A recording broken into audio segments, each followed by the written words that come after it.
ഇപ്പോൾ അതാ SIR വന്നിരിക്കുന്നത്, തീവ്ര വോട്ടർ പട്ടിക പരിശോധന. എന്തിനു വേണ്ടിയാണ്? 68 ലക്ഷം ആളുകളെ ബീഹാറിൽ നീക്കം ചെയ്തു. അധികാരം പിടിക്കാനാണ് അവർ ശ്രമിക്കുന്നത്. അധികാരം പിടിക്കാൻ തെരഞ്ഞെടുപ്പ് കമ്മീഷനെ അവർ കൈവശപ്പെടുത്തിയിട്ടുണ്ട്. തെരഞ്ഞെടുപ്പ് കമ്മീഷൻ മാറ്റുന്ന നിയമം എന്തിനാണ് പാർലമെൻറ്റിൽ പാസ്സാക്കിയത്? നേരത്തെ പ്രധാനമന്ത്രി, പ്രതിപക്ഷ നേതാവ് ചീഫ് ജസ്റ്റിസ് ആയിരുന്നു. ചീഫ് ജസ്റ്റിസിനെ മാറ്റി എന്നിട്ട് ക്യാബിനറ്റ് പ്രധാനമന്ത്രി നിശ്ചയിക്കുന്ന ഒരാളാക്കി ഭൂരിപക്ഷം BJP ഉണ്ടാക്കിയെടുത്തു. എന്നിട്ട് എന്തിനു വേണ്ടിയിട്ടാണ് തെരഞ്ഞെടുപ്പ് കമ്മീഷനിൽ ഭൂരിപക്ഷം ഉണ്ടാക്കിയത്? അവരുടെ ഇഷ്ടമുള്ള ആളെ തെരഞ്ഞെടുപ്പ് കമ്മീഷനാക്കണം. അത് തെരഞ്ഞെടുപ്പിനെ അട്ടിമറിക്കാനുള്ളതാണ്. അത് തുടങ്ങിയിട്ട് കുറച്ച് കാലമായി.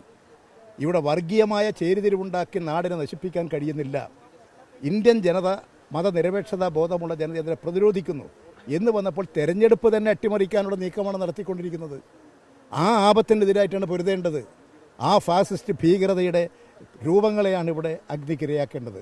ആ രാഷ്ട്രീയത്തിൽ നിന്ന് ആ രാഷ്ട്രീയത്തിലാണ് കേന്ദ്രീകരിക്കേണ്ടത്. അതിന് പകരം ഏതെങ്കിലും തരത്തിൽ പാളിച്ചകളൊക്കെ വന്നിട്ടുണ്ടെങ്കിൽ അവർ ഓരോരുത്തരും പരിശോധിക്കട്ടെ.